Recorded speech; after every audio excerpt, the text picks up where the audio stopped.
Welcome, ladies and gentlemen, to the International Business Law class. This lesson will deal with the technique how to solve a business law case study. We need a case study for that, and this is the mail delay case study you might have prepared already. If you haven't done so, you now should take the time to read the case study very closely. My advice would be for any case study, let it be in marketing, let it be in business law or any other class in your business studies you have, start reading these case studies with the very last line where usually the question or the task is written you will have to answer or you will have to solve. That helps you to select the informations from the case study in a way which is compliant with the case study question. So take your time, maybe if you haven't read the case now, stop the presentation for a while and then move on.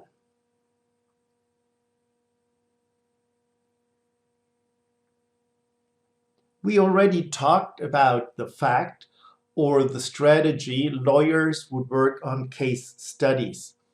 The first question they would ask themselves is who wants what from whom, to make very sure that they are looking for a correct and fitting claim for the parties, especially for the plaintiff and for the relevant facts for the defendant. Secondly, this is our step number one, you have to look for a claim for the plaintiff. Then, if you found one or if you think you found one, you have a kind of suggestion. You will have to check the prerequisites for that claim. And if you find out the prerequisites for a specific claim are fulfilled, you will have to check the objections of the defendant. Are they relevant? Do they change your legal opinion on the case? If they do so, you have to adjust your results. Finally, exceptions to the claim have to be checked, which means are there any type of exceptions which let the claim exist on the one hand, but for a while or maybe even forever, it's not possible to sue based on that claim. And finally, you will have to draw a conclusion in which you say the claim is, according to your expert opinion, existing or non-existing. Now let's transfer that to the case we are working with today and start with the first question. Who wants what from whom? And the answer is pretty easy.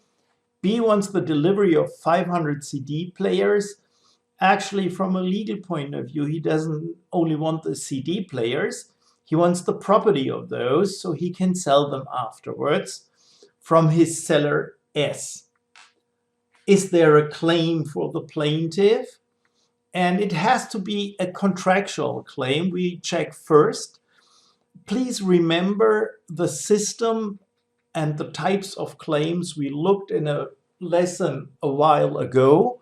And we always start checking the contractual claims because these are the most specific ones which will normally relate directly to the relation between two parties. In our case, it's very obvious that what the parties are about and discussing about could have been a sales contract. And if we apply the German civil law code, which the abbreviation has BGB, which is for Bürgerliches Gesetzbuch in German, we have the section 433, and the first part of that, the first chapter of that, gives the buyer a claim versus the seller on delivery of the goods and transfer of the property. Now, we would have to ask, what are the prerequisites for that claim? And that's easy. It's a contractual claim. So the first prerequisite will be a valid contract. And in that specific case, it's a sales contract which would have to exist between the buyer and the seller to give the buyer a claim on what he wants, in our case, the 500 CD players. And this is very typical for the lawyer's techniques.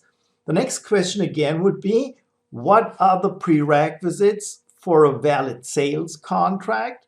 And we will find two of these prerequisites pretty easy. It's a valid offer and a valid acceptance of the both parties agreeing on that sales contract. Before we start checking whether these two prerequisites are fulfilled, and don't be worried about the fact that you can see contract once or claim on the other side, it's more or less meant synonymously in that case. Before we start checking that, we will have to revise what makes a valid offer and what makes a valid acceptance.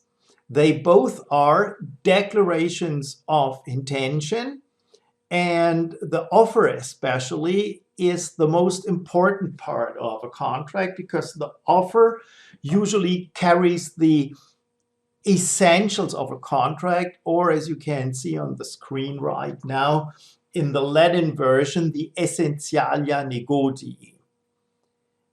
One thing you have to separate the valid offer from is an invitation to offer.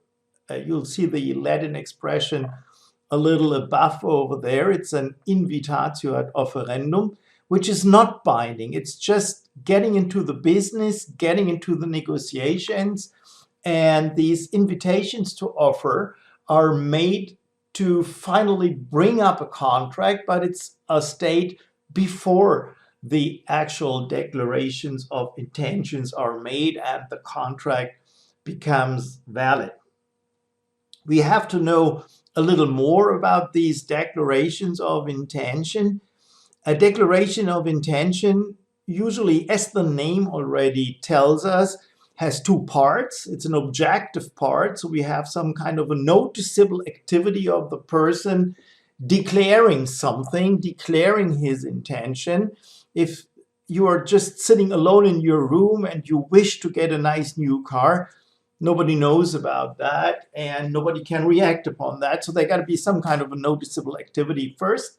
And on the other side, that activity being focused or intending to get a contract got to be a conscious one, not one you do in a state of unconsciousness or sleeping or whatever. It got to be a conscious activity, and the person declaring has to be aware of the fact that what he or she is doing has legal consequences. Now let's transfer that to our case and have a look at that. A valid offer, in our case, that could have been the seller's letter from February 28th he sent to all his potential buyers.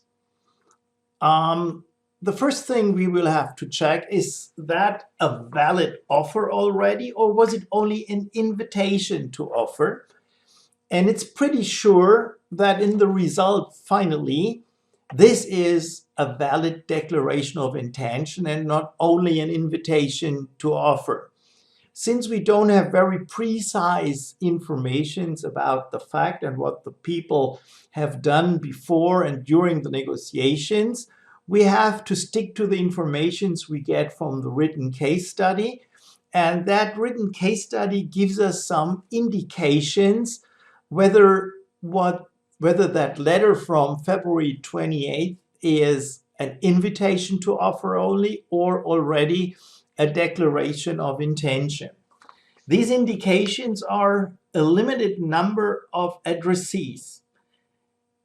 The seller does not send these letters to thousands and thousands of people from some kind of address list or whatever, but he's only addressing people and business partners who he knows from that they might be interested in the goods. So it's a personal letter arriving at the people's places. The details about the goods and the price are described very well in the letter. And the most important thing about that is that finally the seller is setting a time limit to accept that offer. And you wouldn't do that if you would not like to be bound to your declaration of intention. So the indications tell us this is supposed to be, and this is a declaration of intention. It is an offer. Now, that declaration of intention must somehow be issued or sent to the other person so they know that it is like that. And you will find a definition of that in Article 130 of the German Civil Law Code. And it's for both the sending of a declaration of intention, let it be an offer or an acceptance, and the receiving of a declaration of intention, an offer or an acceptance. Sending means you got to give your declaration of intention somehow into the public, that there is a normal possibility that this declaration of intention will arrive at your business partner's place or at your business partner as such. So using the mail services, even though they might be very slow, is a normal way to transfer declarations of intention. And so that declaration of intention, the offer in S letter from February 28th, has been issued. It has been received by the other side because they reacted on that and wanted to make the contract and buy these CD players.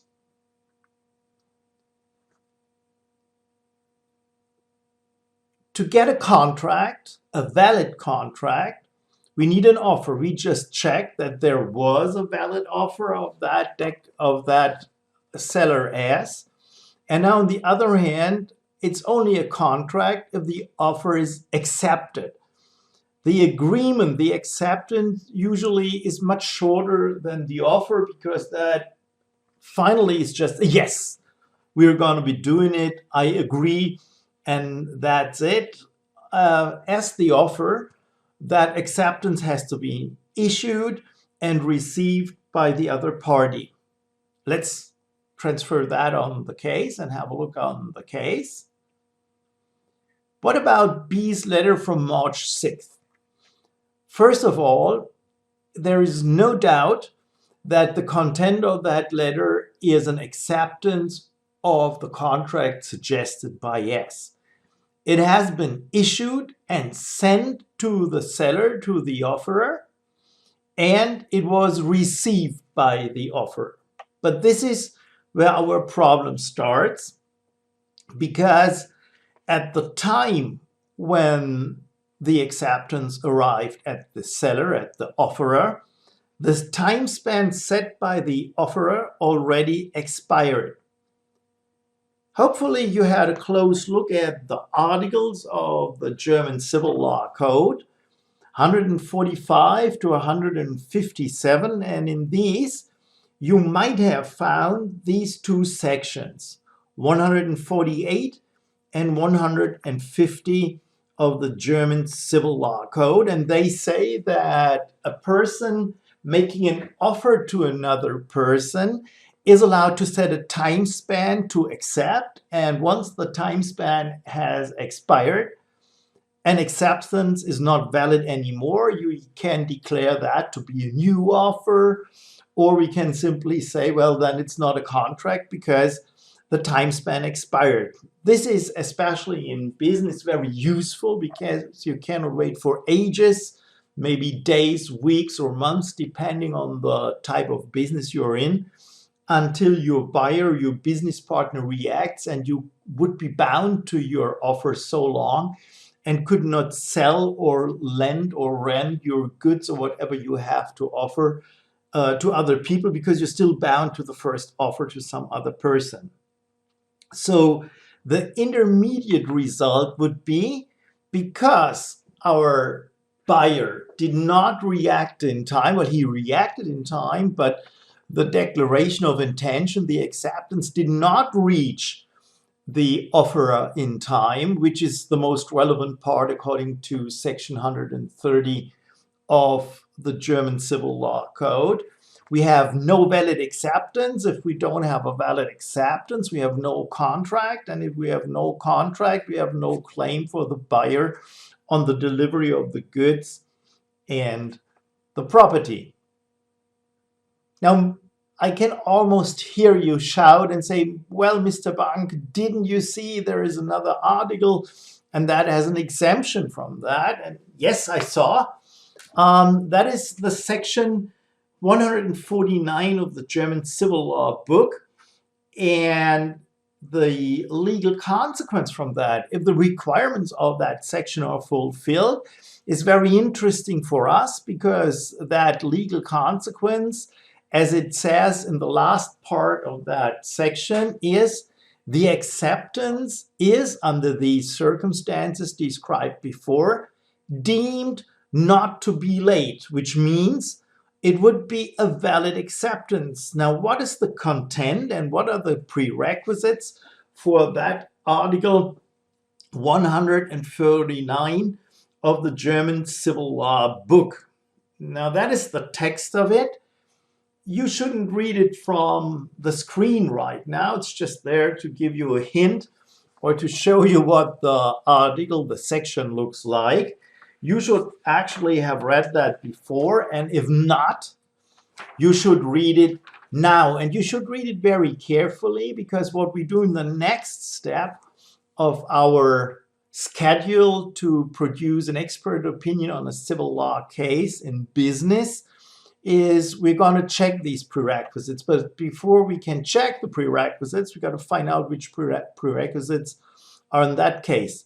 So take your time, stop the presentation for a while, read 149 very carefully, maybe you already did that, and write down the prerequisites you can find for that legal consequence that the acceptance is deemed not to have been late. Try to write down these prerequisites on a sheet of paper so we can check them afterwards on the case.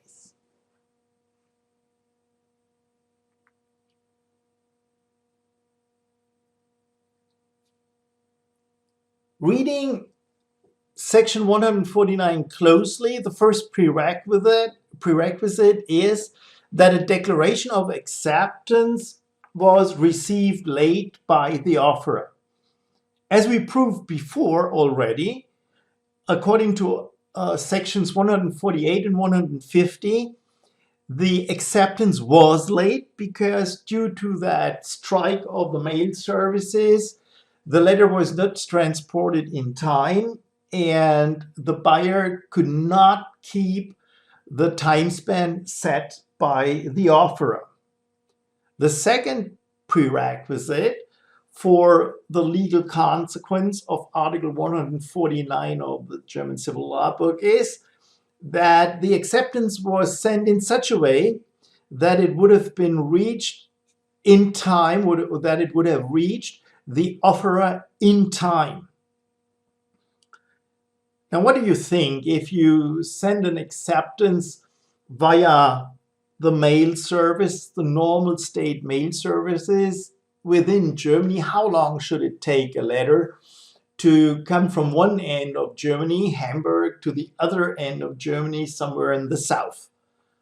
Even though post services might not be that fast, 2 to 3 days should by far be sufficient. So that means under normal circumstances, the acceptance of the buyer would have reached the offerer, the seller, by far in time, and he did everything which had to be done to make to keep the time span set for the acceptance. Thirdly, the offerer ought to have recognized this.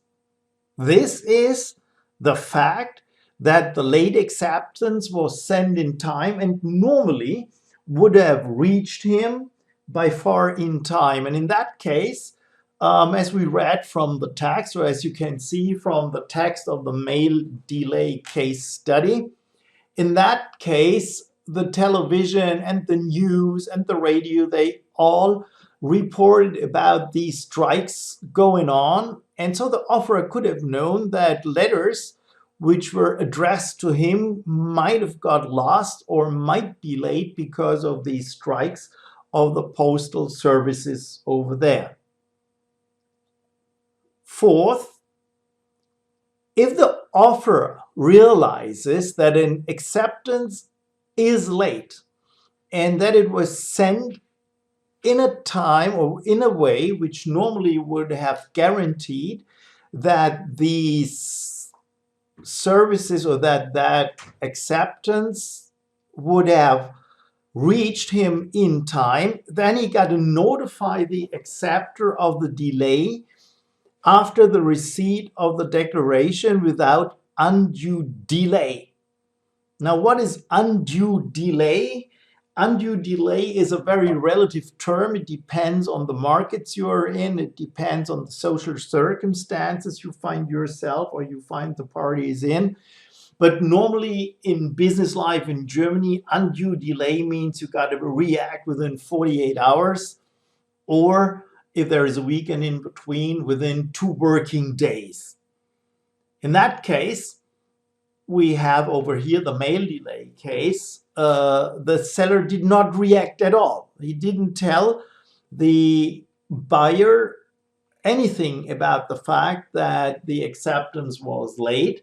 And this is written in a different color over here because this is what we call a negative prerequisite.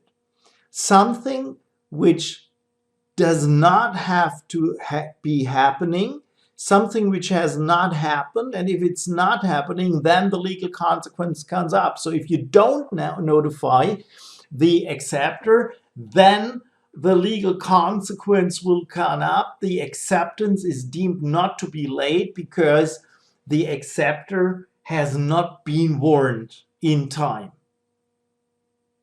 So the result for that part of our case study is that the acceptance is deemed not to be late. If it was not late, it's valid. If it's valid, we have a valid contract. And if we have a valid sales contract, the buyer has a claim on the delivery of the CD players versus the seller. To sum it all up, we can look at it like that and then put it all together. The buyer wants the delivery of 500 CD players from the seller. The claim for the buyer is Section 433, first paragraph of the German Civil Law Code. The prerequisite for that claim is, because it's a contractual claim, a valid contract, more precise, a sales contract. The prerequisites for a sales contract are a valid offer and a valid acceptance. There is no doubt, due to the indications we found in terms of specific addresses, exactly described goods, price, and parties, and the time limit set in the offer, there is no doubt that the letter of the seller was a valid offer for a sales contract, even though the acceptance was late according to sections 148 and 150 of the German Civil Law Code. This acceptance is deemed not to have been late because section 149 of the German Civil Law Code tells us that if an acceptance was sent in time and the offerer could have seen that normally that acceptance would have reached him in time and he did not notify the acceptor about that fact, that then the acceptance is deemed to have been not late, which means we have a valid acceptance, a valid sales contract, and a valid claim for the plaintiff, which is in that case the buyer. No informations in the text are given that there are any objections against that claim, and we don't see any facts which could cause exceptions from the claim. So the conclusion is pretty obvious. The buyer has a claim against the seller based on a contract described in section 433, first paragraph of the German Civil Law Code, and he can ask for the CD players and he will get them. If the seller is not able to deliver these CD players anymore because he sold all of the players on stock and maybe he cannot organize more of these CD players, he most likely will have to pay the damages. Now your task will be to write that, what we just did, that expert opinion, in a normal text. As I did that at the end, summing the whole thing up, and try to make it a complete text. For the final exam, there are no keywords allowed. So that means that you have to write complete sentences. They don't have to be very nice. In a way, maybe Solzhenitsyn would have written that, or Goethe or something like that. Simple sentences will do, subject, predicate, object, and then go through the case one by one. But you will have to write the sentences, and you better try that before the final exam, because it's pretty hard if you try to formulate legal language for the very first time in your life in the final exam, which is normally a stressful situation for everybody. Good.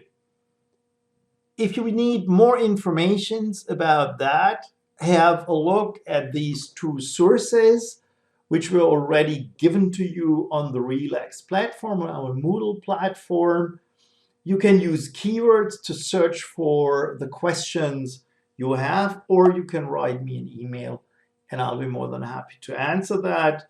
I still like the introduction of that Harvard colleague, which is to be seen on the YouTube. That's the second chapter over there.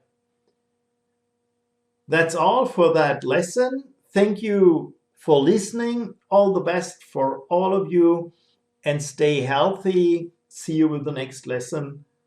Bye-bye.